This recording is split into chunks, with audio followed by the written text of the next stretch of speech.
Open up your Bibles to the book of Romans. Chapter 3, verse 23. For all have sinned and fall short of the glory of God, being justified as a gift by His grace through the redemption which is in Christ Jesus, whom God displayed publicly as a propitiation in His blood through faith. This was to demonstrate His righteousness, because in the forbearance of God He passed over the sins previously committed. For the demonstration, I say, of His righteousness at the present time, so that He would be just and the justifier of the one who has faith in Jesus. Where then is boasting? It is excluded. By what kind of law? Of works? No, but by a law of faith. We have just read what many theologians considered, Spurgeon, Martin Lloyd-Jones, others living today, to be the acropolis of the Christian faith. The acropolis of the Christian faith. The strong, fortified city of Christianity. I would dare say this, that if I had to lose all of the Bible except for one passage, this would be the passage I would keep. Although all Holy Scripture is inspired and infallible, this would be the passage upon which I would set my hope. We're going to look at this passage because although throughout history it's been considered possibly the greatest, it is widely neglected in our day and misunderstood. So in Romans chapter 3, verse 23, for all have sinned. It's a very complicated procedure to preach on sin today for the following reasons. We are a people who drink down iniquity like it was water. You see, it is not enough to tell a man he is a sinner when that man comes from a culture that loves sin, that boasts in sin, and delights in sin. So preaching becomes very difficult whenever the true preacher of the gospel begins to speak about sin, because he must define it. And then after defining it, he must try to convey the sinfulness of sin. Sin as an abomination, as a defiled thing, as worthy of 1,000 eternal deaths. But even that in itself is very, very difficult. And do you want to know why?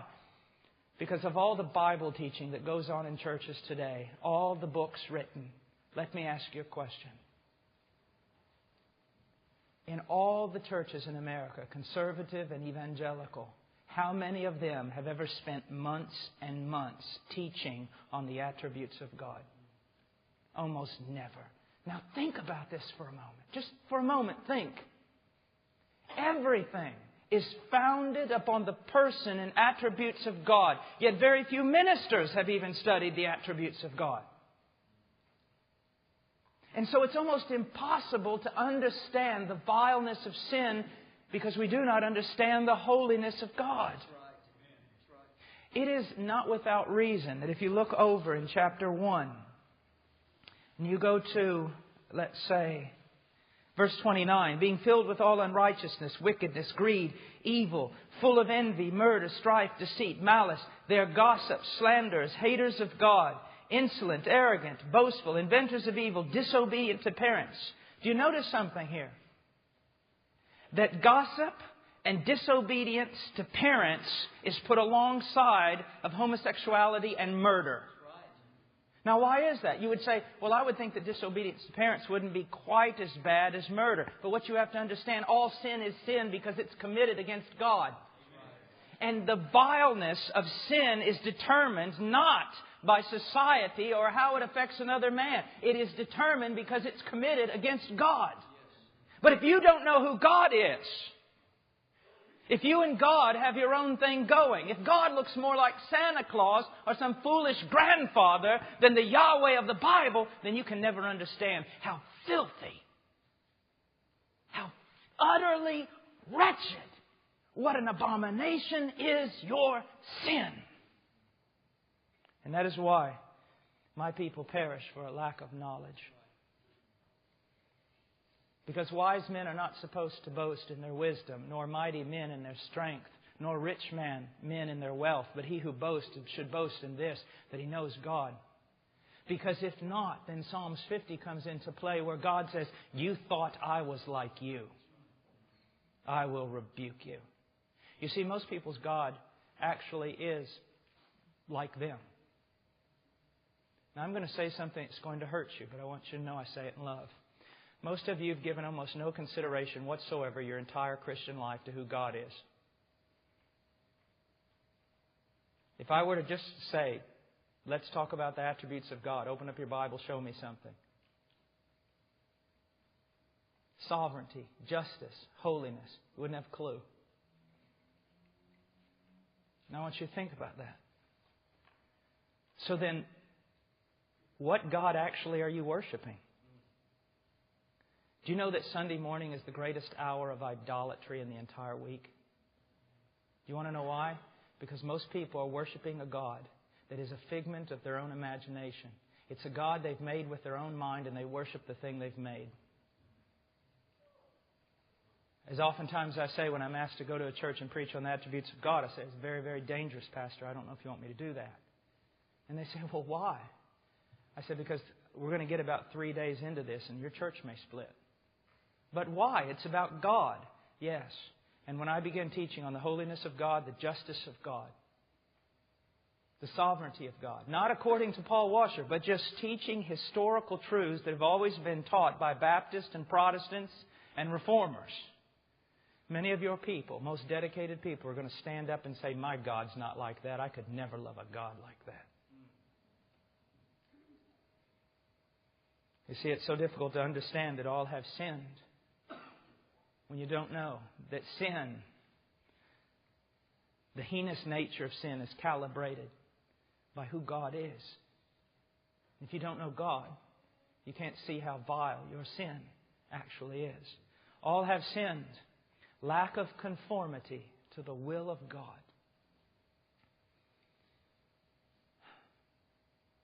What you need to understand is when you sin, you have not sinned against some small mayor of a remote village in some distant land. You have sinned against the King of glory. And that one sin you have committed is enough to plunge an entire universe into chaos. Point and taken, Adam and Eve. All have sinned. Doesn't mean much today. Because we walk in ignorance and the futility of our own minds. All have sinned and fall short of the glory of God. What does it mean to fall short of the glory of God? Oh, that God had a wonderful plan for your life and you missed it. No. To fall short of the glory of God is better defined in the context of Romans chapter 1, where it says in verse 21, for although they knew God, they did not honor Him or glorify Him as God or give thanks, but it became futile in their speculation, and their foolish heart was darkened. What does it mean you fall short of the glory of God? You were made to glorify Him. With every beat of your heart and every thought of your mind for Him, for Him, for Him. And you did not do that, and you did not do that because you did not esteem Him as worthy. Although you knew Him, you did not glorify Him as God. Now let me show you something that's terrifying. Absolutely terrifying. You look at the sins beginning in verse 24 on through verse 32 of chapter 1.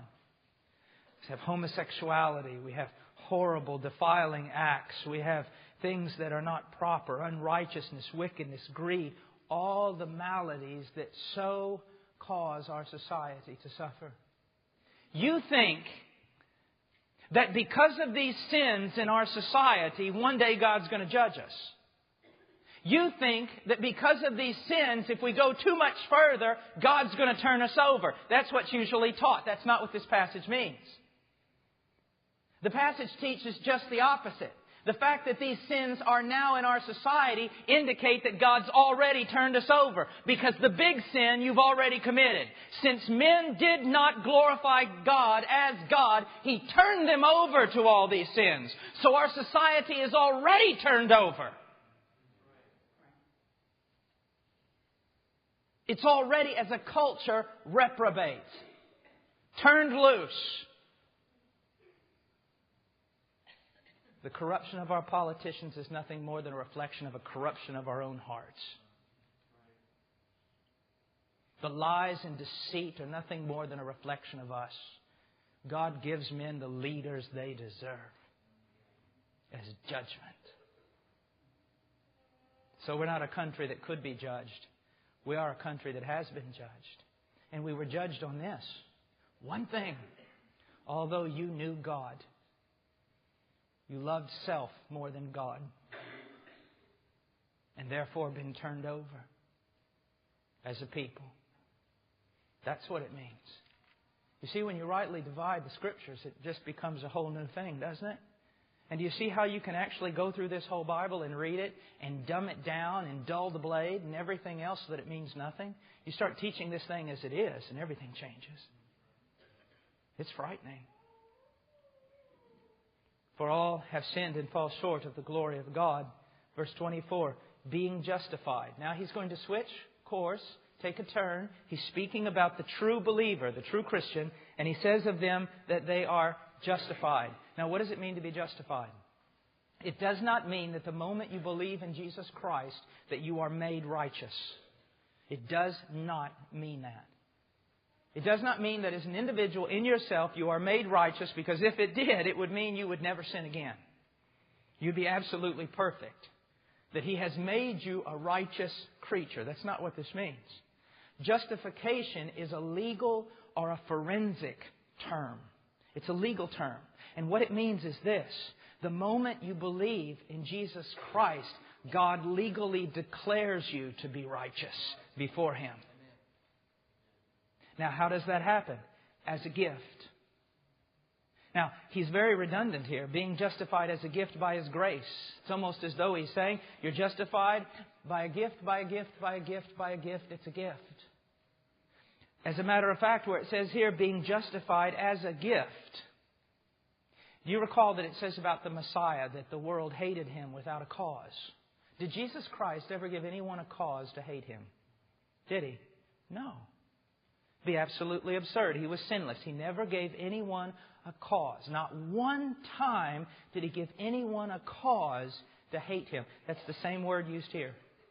And what it means is God declared you right with Him, although you did not at any time ever give Him one reason to do it. So much for salvation through works. Not once! As I said earlier, I came across a family who believed in sinless perfection. And I just looked at them and I said, you have never loved God as the Scriptures commanded. Not one time in your life have you ever loved God as Scriptures command. Not one moment in your life have you ever glorified God as He ought to be glorified. So it says here, you were declared right with God for no reason whatsoever of your own. It was a gift by His grace, His unmerited favor. And that is why Paul can later on come down and say, you have no reason to boast about anything. Again, let me put it this way. Nothing. Nothing. You cannot boast of opening a heart to Him because you hated Him and shut your heart closed. You cannot boast of repentance because you could not even change your own mind. You cannot boast of faith because you had none. Nothing. If salvation was 99.99% God and 0.01% you, you would all go to hell. It is God. So without a cause, He justified you. So much for this idea is God, I took the first step and God took the rest. That's a heresy, isn't it? Being justified as a gift by His grace through redemption, which is in Christ Jesus. Through redemption. That's a word that's almost too holy to speak. Really. We're so vulgar. We'll play marbles with the diamonds of God. I don't think we should even be allowed to speak this word unless our lips trembling. Redemption. Redemption is to purchase a slave are a captive. To purchase them with a price. You were purchased with a price. The blood of God's Son. Need I go any further? That one truth right there, if you're a Christian, that one truth right there should be all you will ever need to live the Christian life in holiness. He shed His blood for my soul. What other motivation do I need? That's why when I hear these silly little preachers trying to motivate men to come to Christ, He'll fix your marriage. He'll prosper you. He'll heal you. He'll do this. He'll do that. Do not cheapen the gospel call. Is it not enough He shed His own blood for my soul? If you don't come for that reason, don't come. Amen. Redemption, which is in Christ Jesus. You have no part with God whatsoever except in Christ Jesus. If you think you're going to heaven because you have good works, if you think you're going to heaven because you're in some church or some Christian movement, you are sadly mistaken. There are only two spheres, and they're defined many different ways in the New Testament, but mark it down, there are only two spheres. You are either in Adam, condemned, or in Christ, redeemed. You are either in the flesh and on a path to destruction, or you are in the Spirit and a child of God.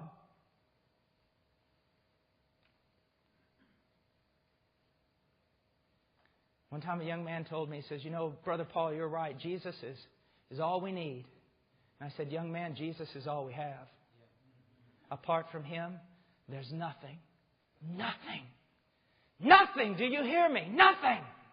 Take all your good works, take all your religion, take all your idolatry, take all your things, all your creeds, all your confessions, all your ordinances, your baptisms, whatever else you're hoping them, and cast them in hell because they cannot save you. Only Jesus Christ." I need no other argument. I need no other plea. It is enough that Jesus died and that He died for me. Christ and Christ alone. But now we have a problem. We come to verse 25. Whom God displayed publicly as a propitiation in His blood through faith. Now, here is the problem. And I want you to understand this. I've spent my life preaching this a million places, a million times, and until the day I die, I will continue. Most people do not understand the cross of Jesus Christ.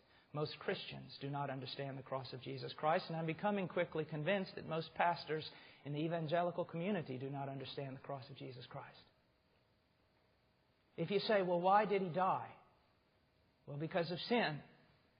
Yeah, but that doesn't answer the question. It just moves it back one step. Why did He have to die? Because of sin. Why? The gospel begins with the character of God.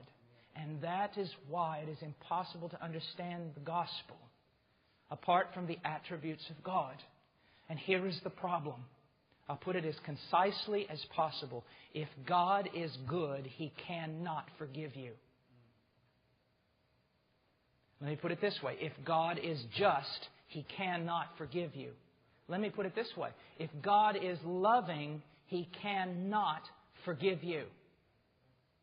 And if He does forgive you, He proves Himself to not be good, not be just, and not be loving.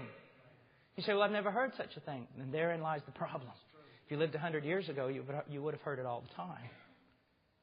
The greatest problem in all the Bible, and what the whole Bible is about, is this. How can a just God justify wicked men and still be just? That's the greatest problem. You see, if God had sent the entire earth to hell, He would have no explaining to do. Why? Because it's what everyone on the planet deserves. But the fact that He has not sent wicked men to hell requires explaining. Let me give you just a common illustration to help you on this. Let's say you go home tonight and someone has murdered your entire family. And you go home and you see him standing over your child with blood soaked on his clothes and his hands, wringing the life out of your last son or daughter. And you grab the man and you throw him to the ground and you tie him up. And the police come, and then the police take him to the judge.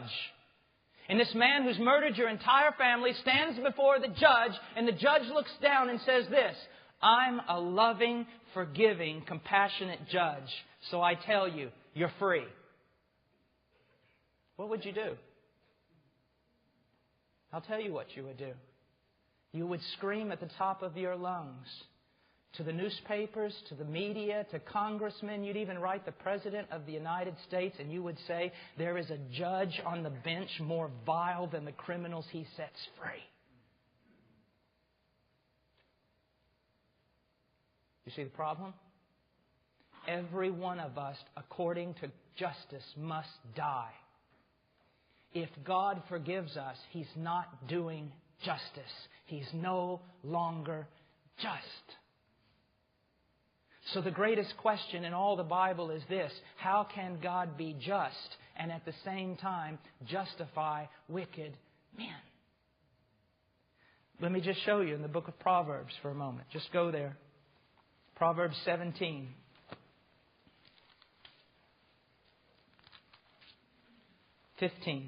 Chapter 17, verse 15. He who justifies the wicked, he who condemns the righteous, both of them alike are an abomination to the Lord. The word abomination, there's nothing worse in the Bible. It's just a hard word. It's a horrible word. Loathsome, abomination before God. Yet look what he says. Now let's cut the verse in two. He who justifies the wicked is an abomination to the Lord. Anyone who justifies the wicked, any judge or authority who declares a wicked man to be free from guilt, anyone who does that is a disgusting abomination before God. Yet you go back to Romans chapter 3 and it says, verse 23, that all have sinned, but God's justified some. God justified wicked men. Is there a contradiction in Scripture? You see the problem? But do you see the problem?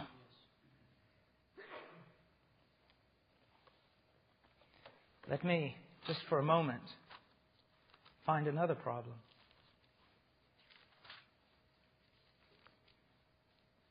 Go to Exodus 34, verse 6. This is the great moment when Moses has a meeting with God.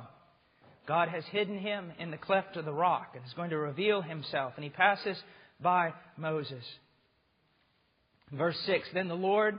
Exodus 34, verse 6. Then the Lord passed by in front of him and proclaimed, the Lord God, compassionate and gracious, slow to anger and abounding in loving kindness and truth, who keeps loving kindness for thousands, who forgives iniquity, transgression and sin, yet He will by no means leave the guilty unpunished, visiting the iniquity of the fathers on the children and on the grandchildren to the third and fourth generations. Now, even in this verse 7, we see a contradiction, an apparent contradiction. What is it? He forgives iniquity, but at the same time, by no means will He leave the guilty unpunished. Do you see the problem? How can He forgive iniquity, forgive sinners, and yet not leave the guilty unpunished? Then just remember this, that He will not leave the guilty unpunished, and go to Romans 4, verse 7. Blessed are those whose lawless deeds have been forgiven and whose sins have been covered. Blessed is the man whose sin the Lord will not take into account. This was David, who had an affair with Bathsheba and killed her husband and should have died on both counts. Yet God did not tell the priest to kill him.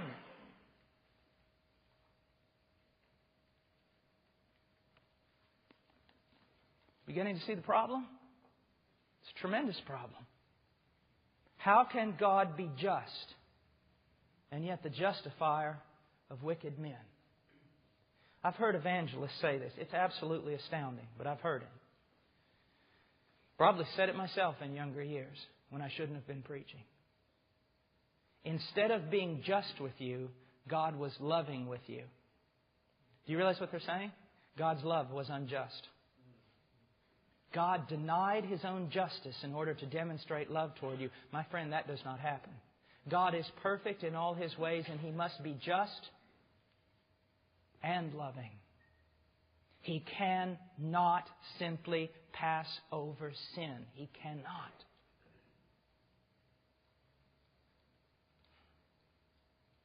That's where we get this word, propitiation, in verse 25. What is a propitiation? It's a sacrifice that satisfies justice so that then God can be merciful to the wicked and pardon their sins. It is a sacrifice that satisfies justice. Now, some of you are probably familiar with the film The Lion, the Witch, and the Wardrobe, which was a wonderful film based on C.S. Lewis's book, came out. And I enjoyed the film, but there was one part there that was very theologically bad. And it's where King Peter and Aslan are standing on a cliff overlooking the camp, and they're talking about Edmund, who had betrayed Aslan and his people. And the White Witch owned him now. And he was going to be killed. And everyone was saying, Aslan, who represented Christ, you have all power. Why don't you just go down and destroy the witch and take Edmund back? And Aslan says something, at least in the film, very, very wrong. He says, there is a principle that even I have to submit to, that I cannot violate. That's not true for Christ. When we say that God must satisfy justice before He can forgive the sinner, we're not saying that there's some principle outside of God that He has to submit to, that's higher than Him or older than Him. No, God must satisfy His own justice, the justice of His own character. Now the question is, how is He to do that? How is He to do that? In this way. The death of His only begotten Son. The death of His only begotten Son. Under all the divine punishment that should have fallen upon every one of His people. Now let's look for a moment at the sacrifice. The sacrifice of Christ. I hear Southern gospel songs and soupy preachers and other things saying, oh, God looked all over the earth and couldn't find a man who was willing or able to die. God looked all over heaven to find an angel who might be willing and able to die, but there was none. Of course there was none. Even if there had been a sinless man, He couldn't have died for us. Even if there had been a sinless angel willing to come down and die for us, it wouldn't have worked. Why? I'll tell you why. Well, first of all, the one who dies must be a man. He must really and truly be a man, like us in every way except without sin. He must be of our own stock and nature, as the old theologians used to say. So, He had to be a man. The blood of bulls and goats will not take away sin. Will not. But He had to be more than a man and more than an angel. He had to be God. Why did He have to be God? Well, first of all, because the Bible says salvation is of the Lord. That's why the Jehovah's Witnesses are so very wrong when they think that Jesus was some creature who died for us. Because now they're saying that there is a creature to be called Savior. But God bears the title of Savior, and He shares that glory with no one. God alone is Savior. But there's another reason. Who but God can withstand the wrath of God and rise again? With one turn of His wrath, God could destroy every mighty angel in glory and for them to never recoup again. The entire armies of all the armies that have ever existed could all rise again and fight against God, and it would be nothing more than a gnat beating its head against a world of granite. Under the wrath of God, the rivers dry up, the seas dry up, the mountains melt. Who can stand before Him in His day of fury? No one. So who but God can withstand the wrath of God and rise again? But then another question, I don't believe is too scholastic, but it's there. The one who dies has to give their life away. Who has life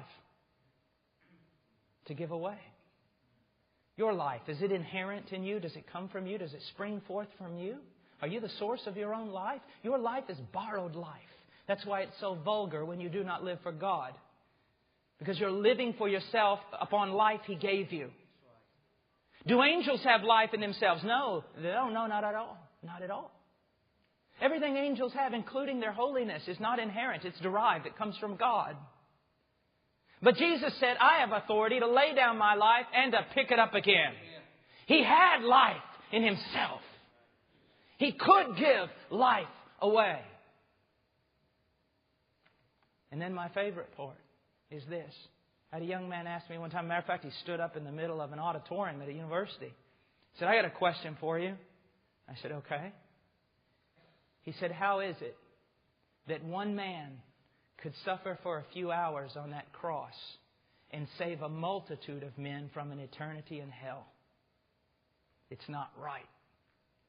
And I said, oh, young man, I'm so glad you asked that question. That one man could suffer a few short hours on that tree and save a multitude of men from an eternity in hell, because that one man on that tree was worth more than all of them put together. When theologians talk about the perfect sacrifice of Christ, they are not simply speaking of His holiness. They are also speaking of His infinite value. Why is hell infinite? Why does it go on forever? It doesn't seem right. Well, one of the reasons is simply this. You are supposing that men in hell repent. They don't. They hate God more in hell than they ever hated Him on earth. And if God were to throw the door open and say, come out, the only thing you have to do is bow your knee to me, they would rather burn in hell. They'd spit on the doorknob. That's how much men hate God. But the other reason is this. It's an infinite hell because they've committed sin against an infinitely good God. It cannot be repaid by them in any period of time. That's why the one who suffered there and died had to be of infinite value. And He was. Because He was God. Think about that. But now, His death. And this is where I and the modern day preacher part ways. And this is where I'll stand my ground and fight the world. And it's this. I'll give it to you in somewhat of an illustration or story. Several years ago, the movie The Passion came out. Everyone would write me and say, Brother Paul, what do you think about The Passion, the movie? I think it's bad. I think it's this. And I'd write every one of them back and say, I don't have near as many problems with Mel Gibson as I do Baptist preachers.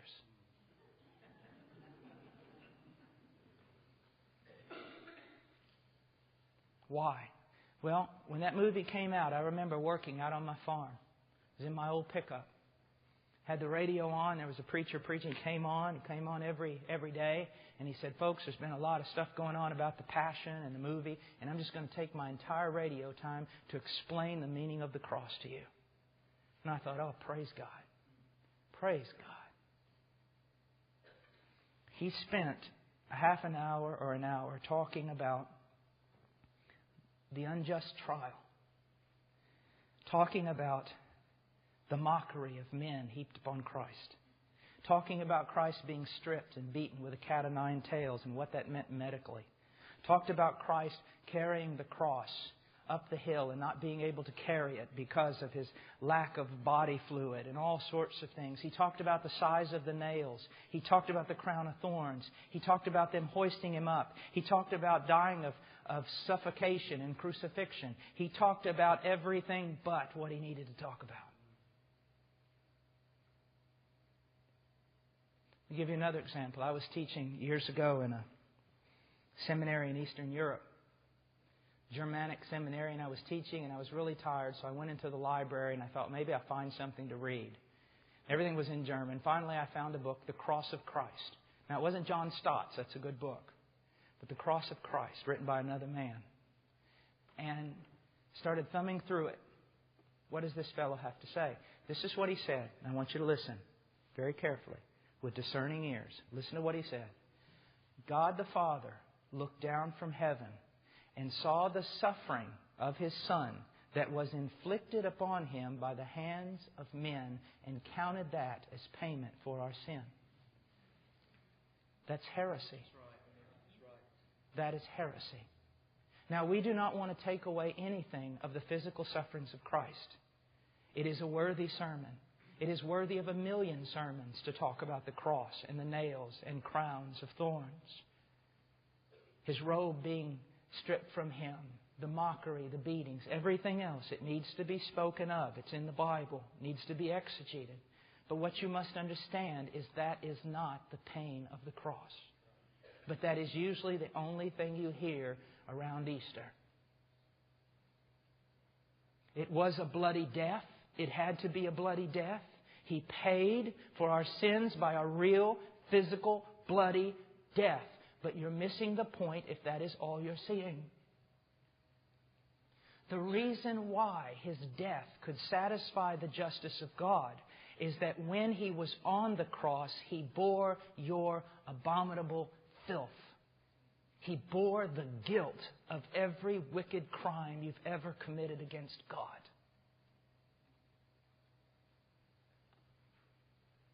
And He became a curse. Galatians chapter 3, cursed is every man who does not abide by all the things written in the book of the law so as to perform them. And the man under a curse, what's to happen to him according to Levitical law? He's to be hung on a tree, accursed of God. Christ became sin.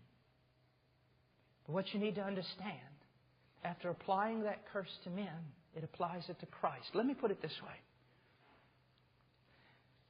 To be accursed of God means that a decree has been sent forth from the throne of God, devoting you to absolute, eternal destruction. You see that? A decree from God, unchangeable, has come forth from the throne of God, devoting you to eternal destruction. And being under a curse means that you are so wicked and so vile before the holy inhabitants of heaven that the last thing you're going to hear when you take your first step into hell is all of creation standing to its feet and applauding God because He's rid the earth of you. You want to talk about how wicked men are apart from Christ?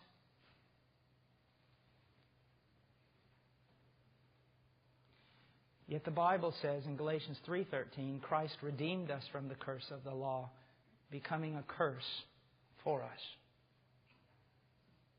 The thing that you should suffer, separation from creation itself. Christ suffers. Now, in all those tracts it talks about, God's holy and man's not, and there's a big separation between the two. Well, in order for that separation to be closed for God's people, someone had to die in that place of separation. Someone had to die separated from God.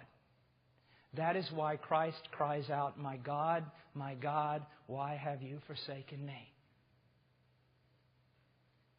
Abandoned, forsaken of God. Now that doesn't mean very much to you because you're not understanding the eternal workings of the Trinity, of the Godhead. You see, God did not create this world because He was lonely. God has never been lonely.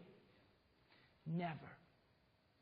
God created this world out of the overflow of His abundance, His superabundance. Throughout eternity, which we can't even fathom what that means, the Son has always been the Father's delight. The Father needed nothing. He always and forever delighted in His Son. And throughout all of eternity, the Son needed nothing. He delighted in His Father. There was never one moment of separation, not one moment of darkness or sin or disfellowship. It was perfect union of a holy God. Now, you and I can't understand that because we were born separated from God. And even now that some of us are Christians, we still struggle and know very little of the presence of God.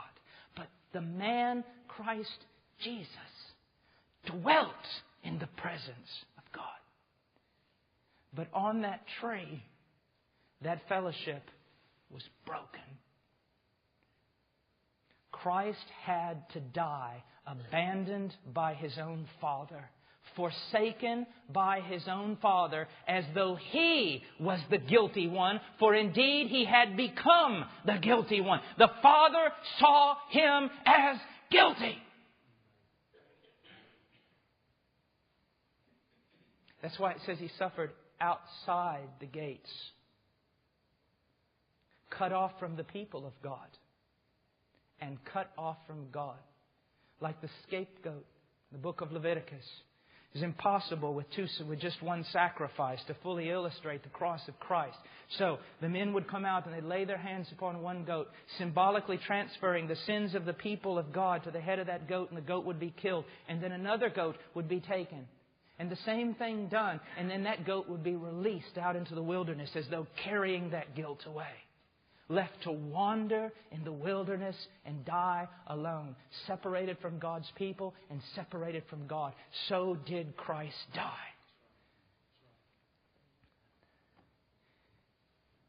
I would suppose that there are angels here tonight. And they are literally astounded at you. And at me, that we could hear something like that and be so dull in our hearts and minds that we can't even understand it.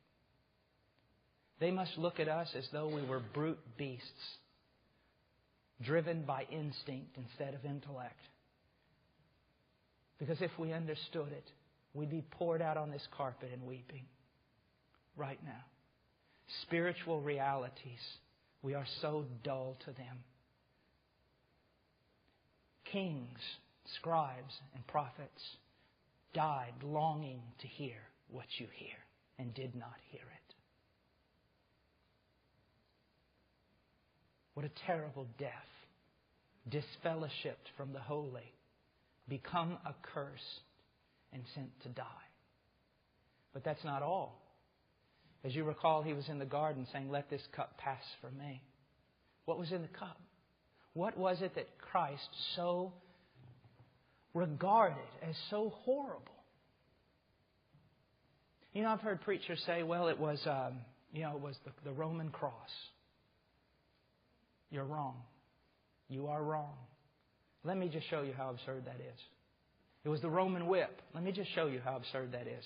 Here's Jesus Christ, the Son of Glory, the captain of our salvation, and He's in a garden crying out for a cup to be removed from Him. Let's say that cup was the cross, just the Roman cross, and the nails and the whips. All right? Then just a few months later, and definitely for the next several centuries, countless thousands upon tens of thousands of maybe hundreds of thousands of Christians were crucified on crosses.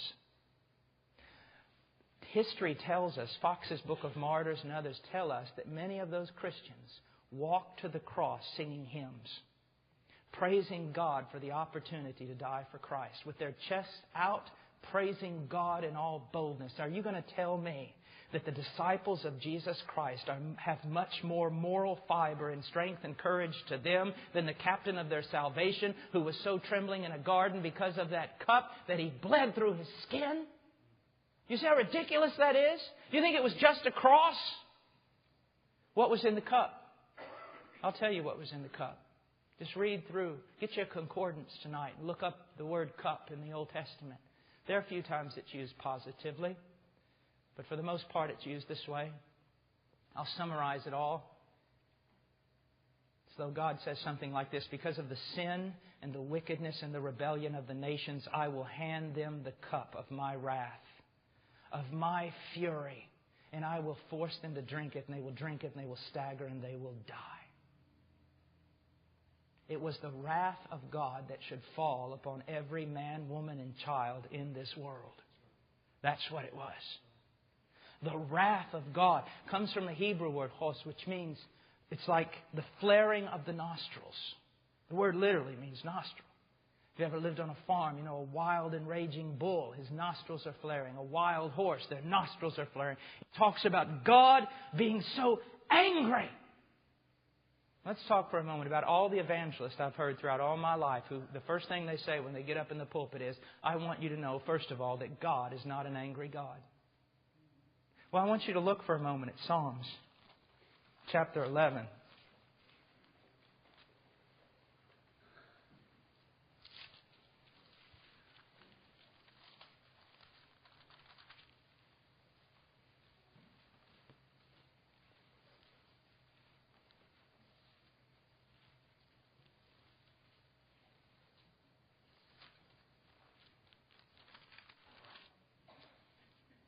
Let's go to chapter 7, verse 12.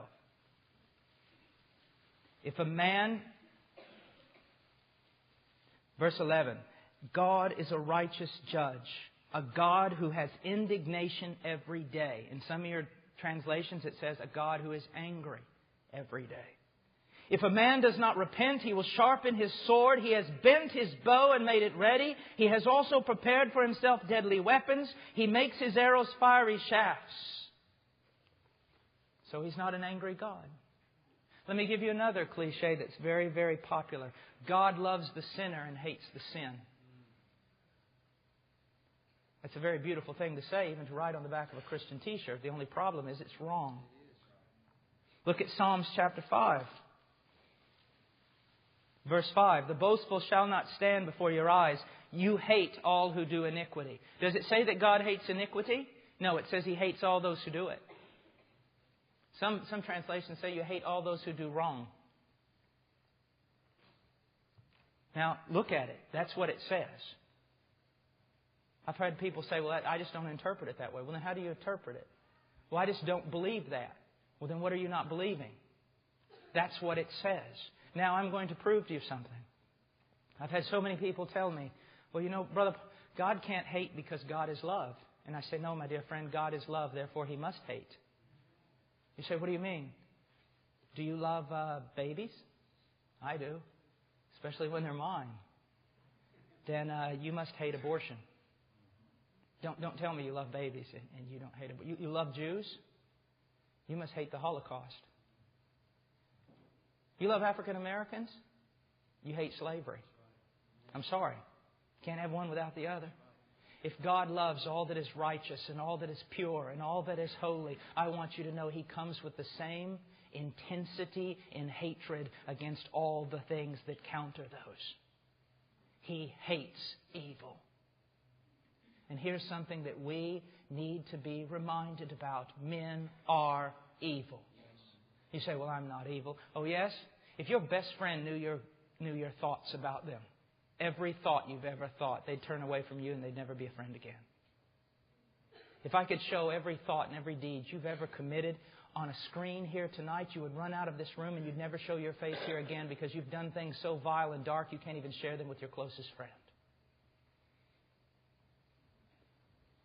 And if you would be ashamed to have that shown on a screen before sinners who were sinners just like you, then what will it be like on the day of judgment when it's shown before a holy God and a holy habitation of saints?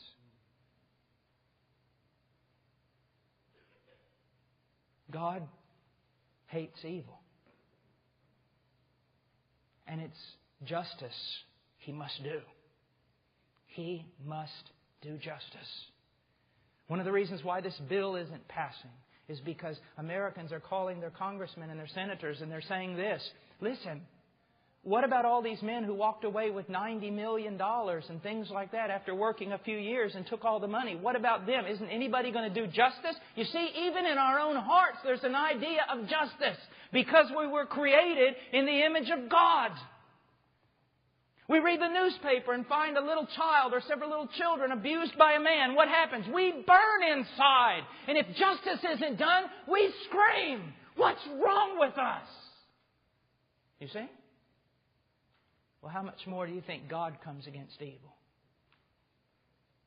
Pour out His wrath. How will He do it? The Bible says that on the day of His coming, that the great captains and mighty men of this earth will cry out for the rocks, the mountains to fall upon them, to hide them from the wrath of the Lamb.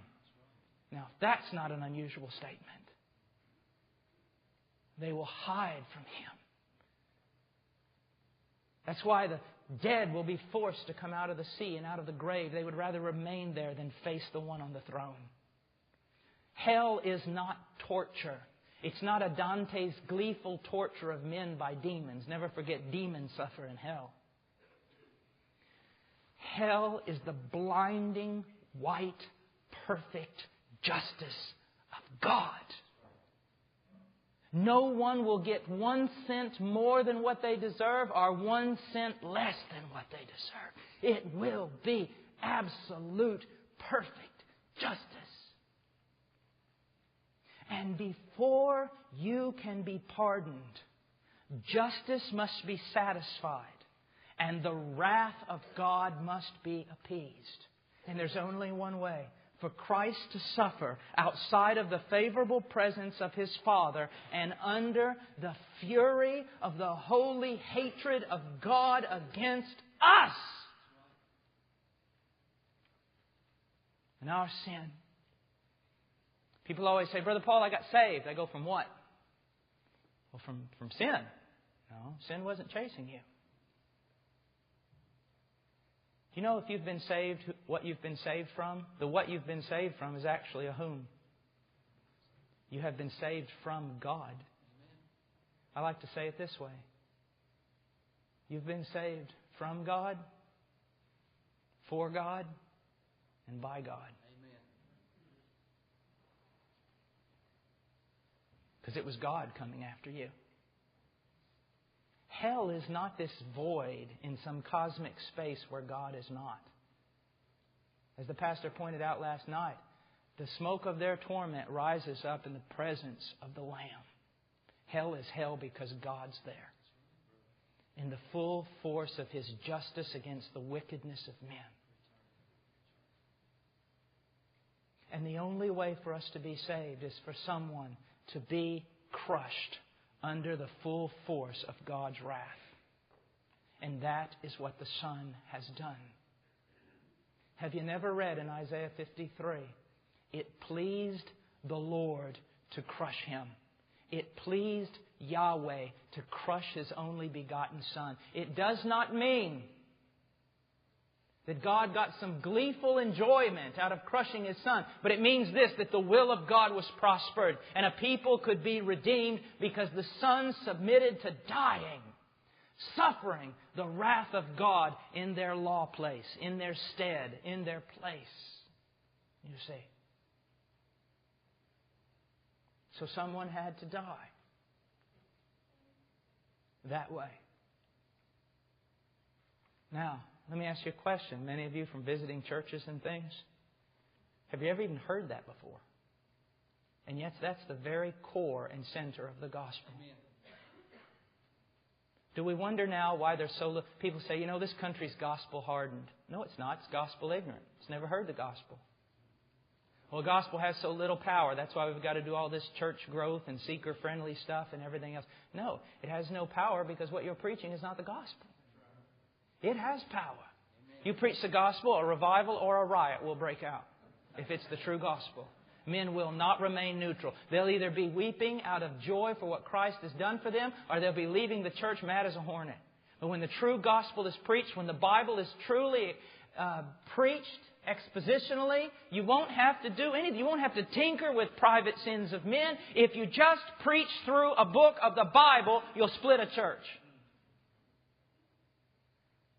And if you just preach the gospel, you'll split hearts. So He died. Love that story, you know, of Isaac and Abraham. It's not without cause that it said that take your son, your only son, whom you love, up to that mountain to offer him. Boy, don't tell me the Holy Spirit wasn't at work there. And so Abraham obeys. And it's amazing. We see that Isaac just lays down. There's no story of a fight or anything. He binds his son. And as he's bringing down the knife on the boy's chest, wherever the knife was headed, a voice calls out and says, Abraham, Abraham. And then Abraham discovers that God had provided a ram. And the boy is saved. And you say, oh man, what a wonderful end to that story. No, it wasn't the end. It was the intermission. 2,000 years later, on Golgotha, God laid His hand on the brow of His only Son, the Son whom He loved. And He took the knife out of Abraham's hand and He drove it into the heart of His own Son and slaughtered Him there. Do you see why I do not like most gospel preaching? Because it isn't gospel preaching. 4 spiritual laws and 5 things God wants you to know is not gospel preaching. An evangelist making you laugh for 20 minutes and then drawing the net by telling you some soupy story about your grandmother who's in heaven crying because you're not there yet. This is the gospel. What God has done, and He died. He died.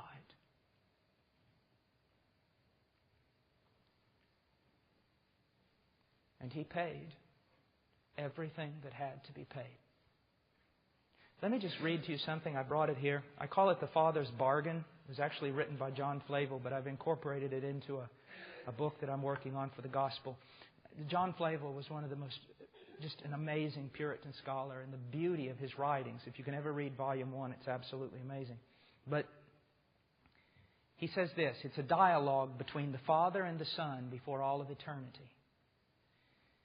Flavel says, here you may suppose the Father to say, when driving His bargain with Christ for you. The Father speaks, my Son, here is a company of poor miserable souls that have utterly undone themselves and now lie open to my justice. Justice demands satisfaction for them or will satisfy itself in the eternal ruin of them. What shall be done for these souls? And thus Christ returns. Now the Son speaks. O my Father, such is my love too and pity for them, that rather than that they shall perish eternally, I will be responsible for them as their guarantee. Bring in all Thy bills, that I may see what they owe Thee. You know, a lot of times we try to pull someone out of trouble, don't we? And then we realize they were in a lot more trouble than what we thought. And we think to ourselves, man, if I'd only knew what I was getting into, I wouldn't have done this. Christ says, Father, bring in every bill. I want to see it. So that you can be guaranteed that when He took His step to Calvary, He knew exactly what He was getting into. And He still loved enough to do it. Bring them all in, that there may be no after reckonings with them. You see what He's saying? Bring in every bill and heap it upon me. I'll pay it all so that there's no after reckonings. So that no one will ever go to them again saying they owe something. Never again. That's when He cried out, it is finished. Paid in full. At my hand shalt thou require it. I will rather choose to suffer their wrath than they should suffer it. Upon me, my Father, upon me be all their debt. Now the Father speaks.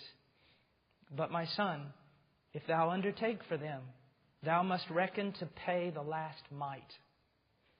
Expect no abatements. If I spare them, I will not spare thee. And do you understand what He's saying? Son, if you take this upon yourself, I'll expect you to pay the very last penny. Do not expect an abatement. When a storm is coming and a tornado and all of a sudden it just turns into almost nothing, we say the storm abated. It lessened. It's not as strong. And the Father's saying, look, expect no abatements, no lessening.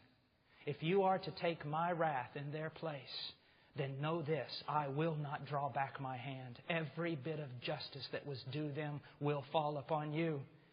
He says, if I spare them, my Son, I will not spare thee. The Son says, content, Father, let it be so. Charge it all upon me. I am able to discharge it. And though it prove a kind of undoing to me, and oh, did it. Oh, did it. Though it impoverish all my riches, though He was rich, for your sake He became poor. Though it empty all my treasures, yet I am content to undertake it. Then Jonathan Edwards writes, Christ's delight in the prospect of the eternal salvation of souls, more than countervailing the dread he had of his extreme sufferings. Many waters could not quench His love, neither could the floods drown it, for His love was stronger than death, yea, than the mighty pains and torments of such a death.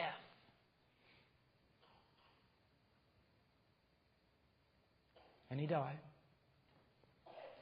But on the third day, He rose again from the dead. In Romans chapter 4, if you look with me, verse 25. He who was delivered over because of our transgressions and was raised because of our justification. Many of your translations will say for our justification. But I want you to understand what's going on here.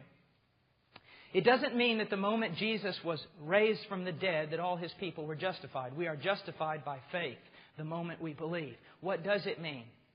He was raised because of our justification. And this means that the Father raising the Son was the public declaration that His death had been accepted, that the wrath of God had been appeased, that justice had been satisfied, and now a people can be justified by faith. And though they are justified by faith, though they are wicked, God is still just because He paid for every last cent.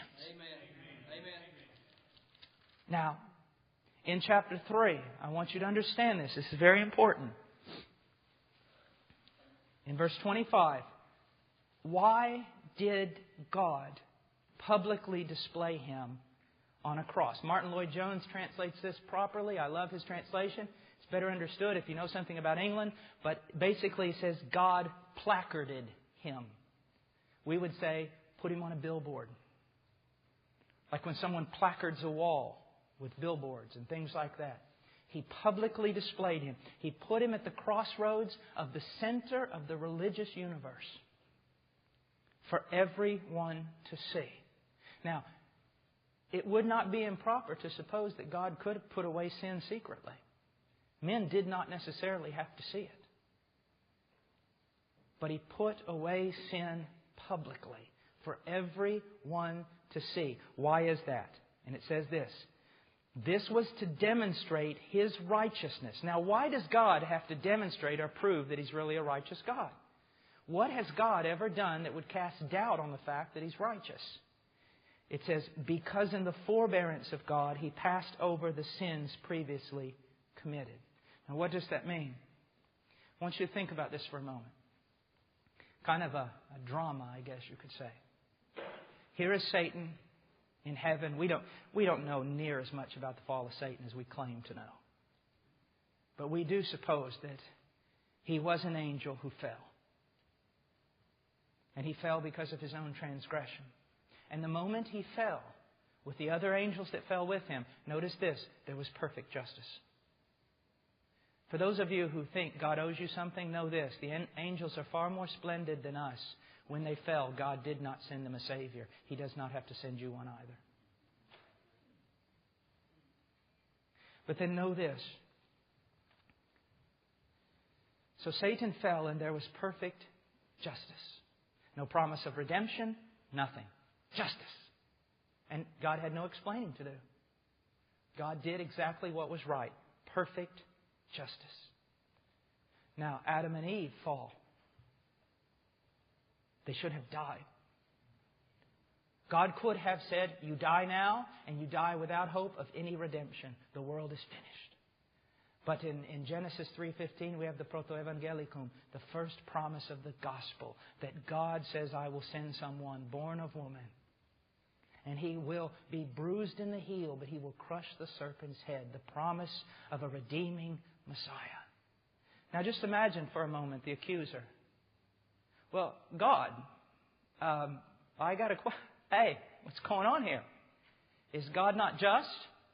Will not the judge of all the earth do right? After all, I fell. Justice. Where's your justice, God? Then let's go for a moment to Noah. The whole world is destroyed in the flood. There's only one problem. The destruction of the entire humanity in the flood is not the problem. The problem is this. God spared Noah. Noah should have died. Noah should have died. God, your servant Noah, he should die too. Where's your justice, God? Abraham. Oh, and Abraham, you call him a friend. He lied, put his wife in jeopardy, and he did not believe you fully with regard to the promise where he took a concubine as a mate. Oh, and David. Oh, yeah, right, David, a man after your own heart. How can you say that? How can you call him a son? Where is your justice? I want to know, God, how can you show mercy on Adam and Eve in their race? How can you show mercy and grace upon Noah? How can you adopt this son, David, and call him a son? How can you do this? And on Calvary, God answered his question, because my son, the Lamb, died for them all. He died for his elect. He died for his people. Do you see that? So God has explained now how He could have forbearance on wicked men. And I want you to know, if you're outside of Christ, even in your rebellion, the forbearance He has towards you is because of Christ. Amen, brother. Heard an old preacher say this. You want to know how much God hates sin? Do you want to know how much God hates your sin? Those of you who do not believe, do you want to know how much He hates your sin? When His own Son bore sin, God crushed Him. What do you think He'll do to you? That's how much God hates sin. Well, I don't like this kind of God, but this is the one of the Bible. And His administration does not change. There will never be another God to take His place. So He was raised from the dead. So let's look at it this way. When Christ died on that tree, He vindicated God. He proved once and for all that God is just. Because God, although He had forbearance with regard to His people, He would pay for their sins on Calvary. But when God raised His Son from the dead, He vindicated Him. There's no longer any doubt. You may doubt some Galilean standing on a bench and crying out, I'm the way, the truth, and the life. But you won't doubt Him now. I've raised Him from the dead. And I love what I used to hear old preachers say.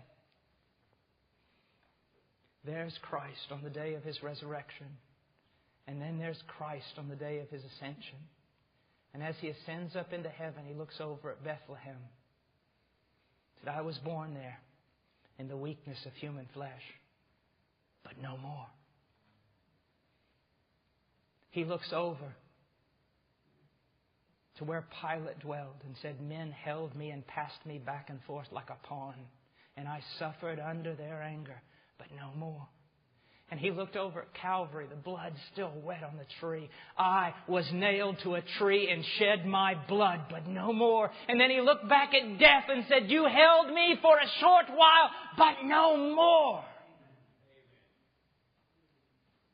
And then, finally, go to Psalms.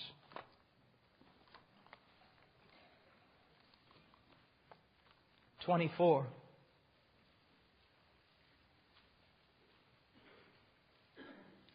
Verse 3. Who may ascend to the hill of the Lord, and who may stand in His holy place? He who has clean hands and a pure heart, who has not lifted up his soul to falsehood, and has not sworn deceitfully. Do any of you qualify?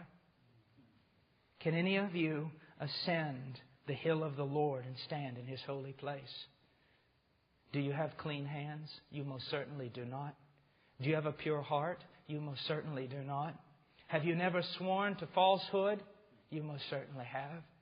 You've broken every law He's ever made. So can you ascend to the hill of the Lord? Can you stand in His holy place? Absolutely not.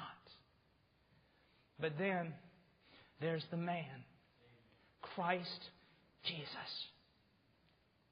And He ascends up to heaven to go where no man has ever gone.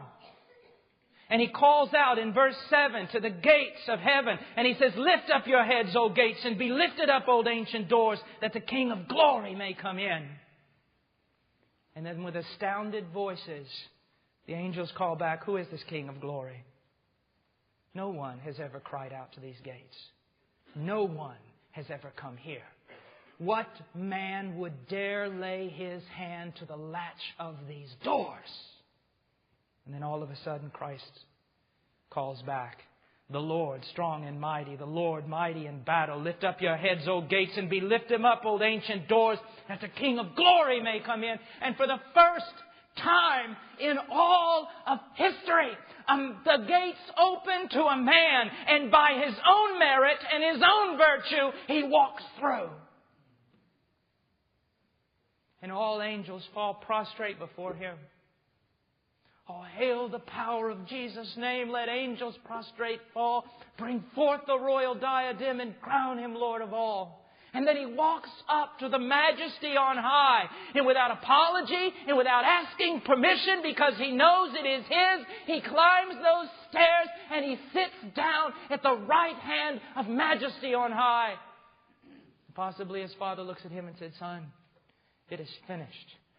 Father, it's finished indeed. And there He is reigning.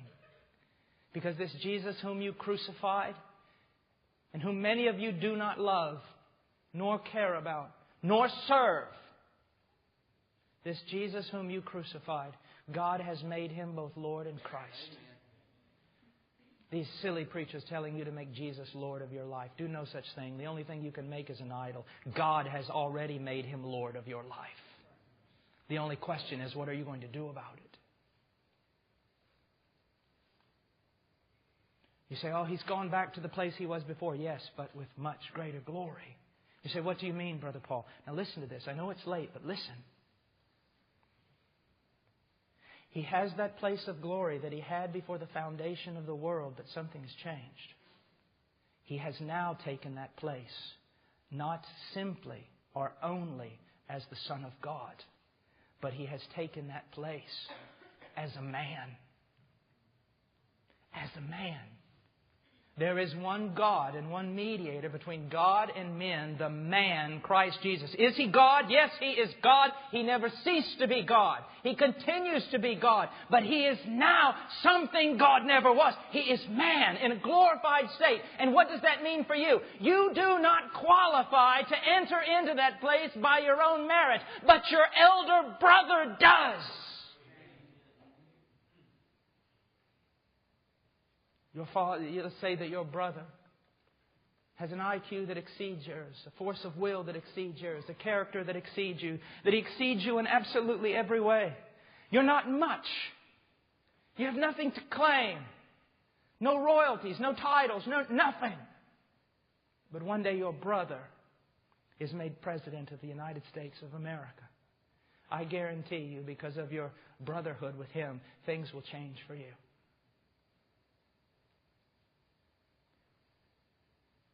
So where we could not go, He has gone. So the one seated upon that throne is not only God, but He is man in our nature.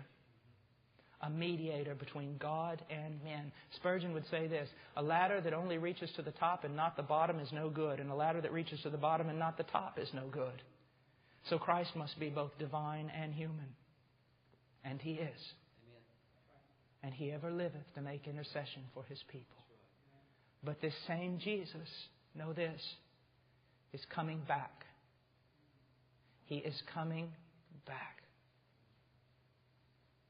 And when He does, it will be a delight to His people and a terror to those who have hated Him and with all their evil words spoken evil things against Him. It will be the day of the great cull. When I was a boy on the farm, we would cull cattle, we would cull pigs. One would go into one lot and another to another. One would be kept on the farm, the other sent off to the slaughterhouse. And it was all based upon the will of a man. If my dad said this one lives, it lived. He said this one dies, it dies. Men may hold that kind of sovereignty over cattle and pigs, but God holds that type of sovereignty over men. But God will judge all men by His Son, Jesus Christ.